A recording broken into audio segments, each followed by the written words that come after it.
Tom Herritage, Lieutenant, U.S. Naval Reserve. Richard O'Mara, RD3. Virgil Chambers, a Raterman, 3rd class, United States Navy. I used this one time. Virgil and I were going up on a raid someplace, and I'm getting emotional. This is Swift boats. Huh? Now we're back to Swift Oh, boats. back to Swift, yeah.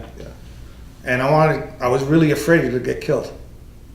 And I wanted to tell him I loved him, but I was embarrassed. So I just yelled. So he threw me a kiss instead. No, You know what I mean? I remember that. I remember that because I know exactly what raid you're talking about because I was scared to death, and I was a bow gunner on the lead boat, and we were going up a canal, and my CNO gave me bolt cutters. He said, "You're going to be cutting some wires," and I knew that the wires I'd be cutting were just trip wires they were letting us know, we were letting them know we were coming up.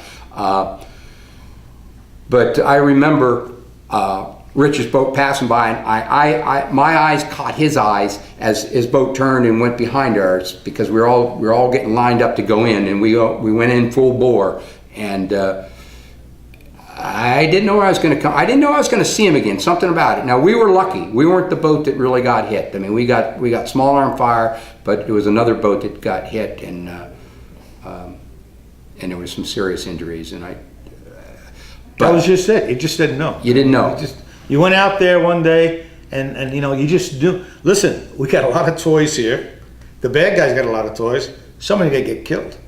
And again, like everything else, we're always fooling around. I'm doing something in his water, he's doing something in my water. It's all little kid stuff.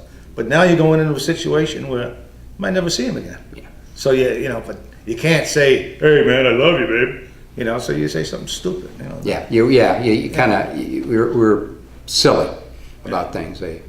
You owe me a beer. You have to buy when we get back. But I remember going into that cow, and it was kind of ironic, I guess you say. The bolt cutters didn't do any good because we were going full bore. What the hell was I going to do? But the wires were there, and they were hitting the boat, and they were hitting me, and they were breaking, and the grenades or whatever they had them hooked up to were going off, so they knew we were coming, and that's when we had small arms, and all of a sudden we were running out of water. We're running out of water. I said, where are we going to go? And pretty soon, I remember our quartermaster was at the helm, and he did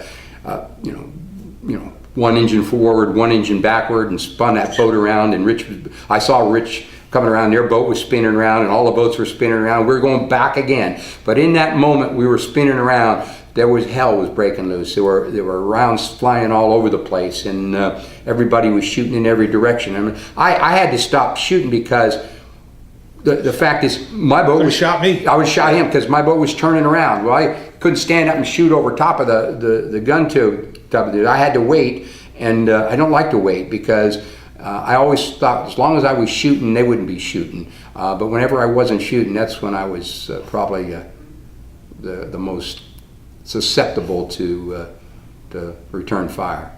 What an experience! So.